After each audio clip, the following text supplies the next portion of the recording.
Hey everybody, this is Mo in Memphis, Tennessee with 901 Sounds. We finished working on a 2021 GX460 Lexus.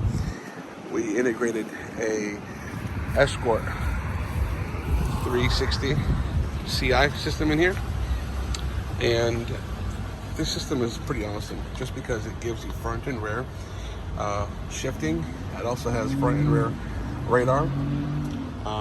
We attempted to install the display into the rearview mirror, but there was no room once for all behind the mirror to install that display. So we ended up using the location in the instrument panel, and it looks pretty nice.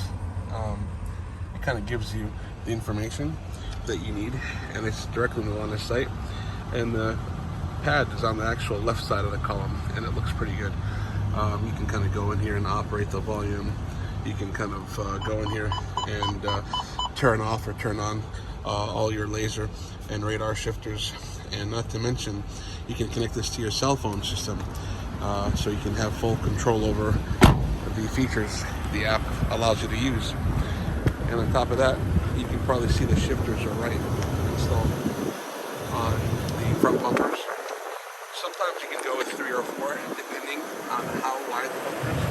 But usually with an average bumper that's about 5 to 6 feet wide, you should be okay. If you're in the Memphis market and you're looking to get the radar laser loops installed, come by and check us out at 2235 Covington Pike. Thank you.